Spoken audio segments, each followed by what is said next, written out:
Et quatrième annulatif, c'est le fait de toucher la verge. Le fait de toucher la verge, c'est-à-dire le pénis, avec la main, de manière directe. C'est-à-dire il n'y a pas d'intermédiaire entre les deux, il n'y a pas de gants, il n'y a pas de tissu. Le fait de toucher directement main contre la peau. Car le prophète sallallahu alayhi wa sallam a dit Man massa dhakarahu falyatawadda. Quiconque touche sa verge, qu'il fasse ses ablutions.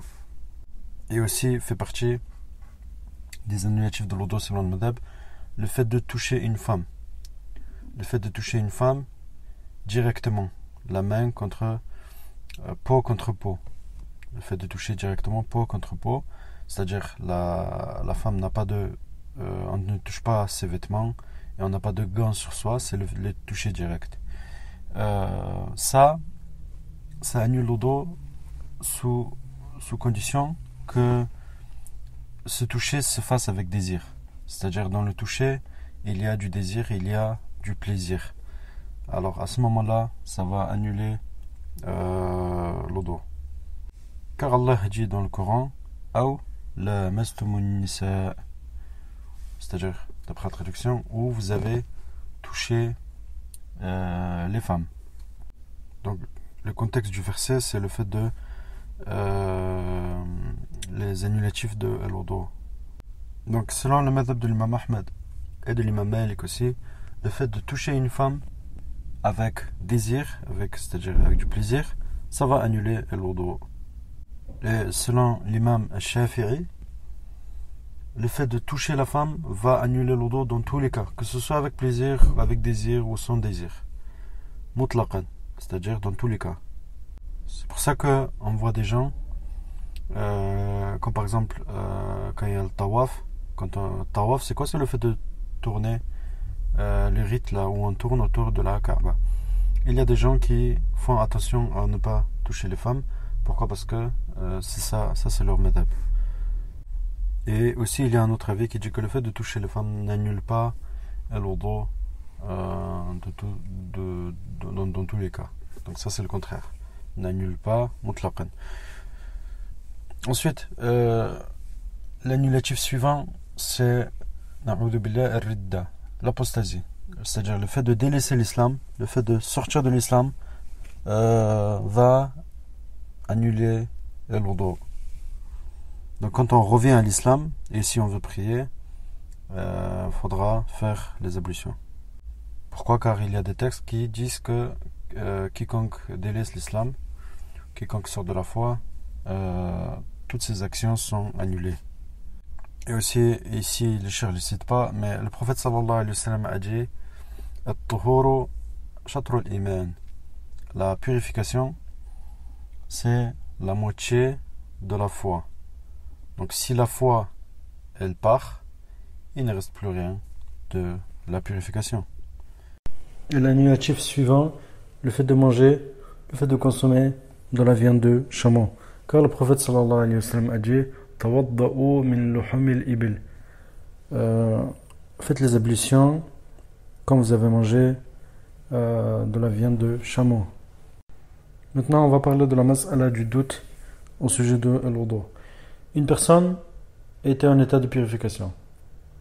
Elle a fait l'odo. Ensuite, quelques heures après, elle a eu un doute. Elle a oublié, elle a eu un doute. Est-ce qu'elle est en état de purification ou est-ce qu'elle a eu un moment où elle a annulé cet état de purification?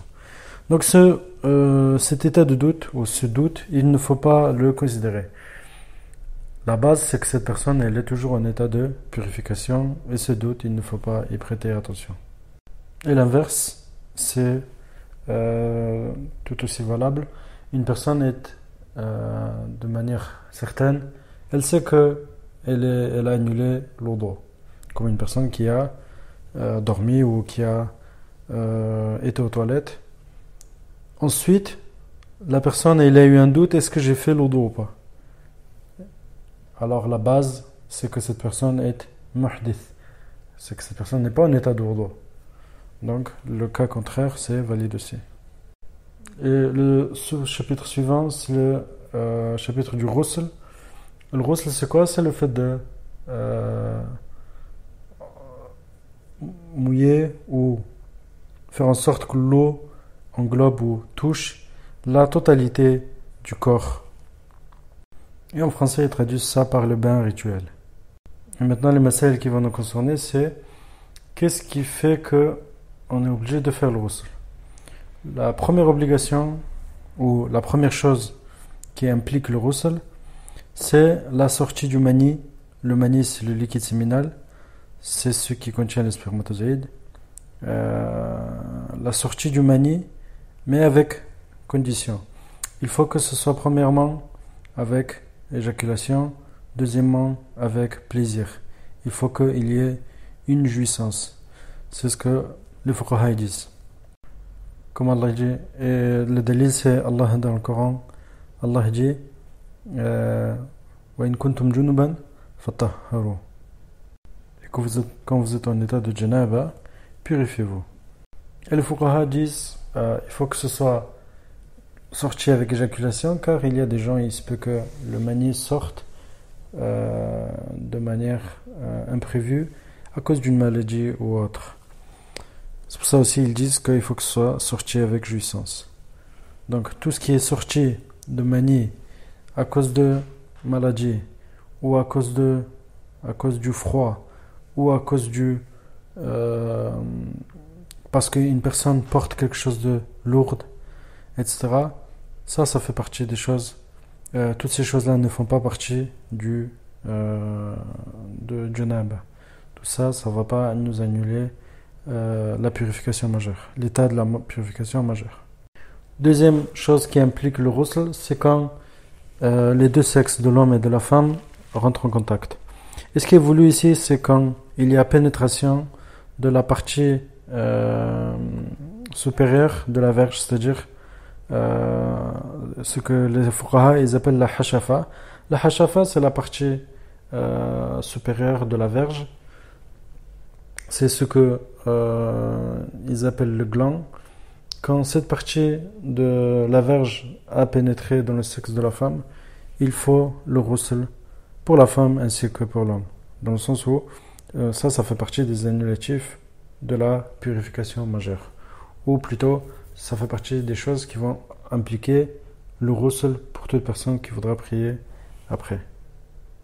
Aussi, les fuqaha ont mentionné parmi les obligations, parmi les choses qui impliquent le ghusl, le fait de laver un mort, ainsi que les règles pour la femme. Une fois que la femme elle a cessé d'avoir ses règles, il lui est obligatoire de faire le ghusl, ainsi que le nifas. Le nifas, c'est le sang qui sort à cause de l'accouchement. Et aussi, la dernière chose qui implique le ghusl, c'est le fait d'entrer dans l'islam. C'est-à-dire une personne, quand elle entre dans l'islam, elle devient musulmane. Une fois qu'une personne entre dans l'islam, il faut faire le ghusl. Le ghusl devient obligatoire. Maintenant, on va parler de comment se fait le ghusl. Fait partie des choses obligatoires pour le ghusl, la niyya, premièrement, l'intention. Car le prophète sallallahu alayhi wa sallam a dit innamal a'malu binniyat. Les actes ne valent, c'est-à-dire ne sont valides, que par les intentions. Deuxième obligation du ghusl, le fait de englober la totalité du corps avec de l'eau. Comme le fait de prendre un seau et le verser dessus, ou le fait d'entrer sous la douche, ou tout simplement plonger dans l'océan ou dans le lac. Tout ça, ça fait partie de ce principe-là d'englober le corps entièrement avec de l'eau. Et aussi fait partie des obligations du ghusl, le fait d'entrer de l'eau dans le nez, c'est-à-dire faire le istinshaq, ainsi que al-madmada, comme dans l'odo, le fait d'entrer de l'eau dans la bouche. Maintenant, on va parler des choses qui font partie des sunan du ghusl, des choses recommandées dans le ghusl. Premièrement, il y a tasmiya, le fait de dire bismillah, comme pour l'odo. Aussi, il fait partie de delk, c'est-à-dire le frottage, le minimum du frottage, ainsi que les actions qui ont été faites par le prophète sallallahu alayhi wa sallam dans le hadith de Maïmouna. Maïmouna, elle raconte le ghusl du prophète sallallahu alayhi wa sallam. Cette sahabiya, elle raconte, elle dit qu'il a lavé ses mains 3 fois Ensuite, le prophète sallallahu alayhi wa sallam a lavé ses parties intimes avec sa main gauche. Ensuite, le prophète sallallahu alayhi wa sallam a tapé avec ses deux mains sur le parterre ou sur le mur afin que il me semble que les fuqaha disent que afin que il y ait de la terre sur ses mains. Ensuite, le prophète sallallahu alayhi wa sallam a fait l'odo comme l'odo pour faire la prière, et ensuite il a versé de l'eau de manière à ce que cette eau englobe la totalité de son corps. Ensuite, le prophète sallallahu alayhi wa sallam a lavé ses deux pieds. Il n'est pas obligatoire pour la femme de défaire ses tresses et ses nœuds lors du ghusl. Il lui suffit de faire pénétrer l'eau dans ses cheveux.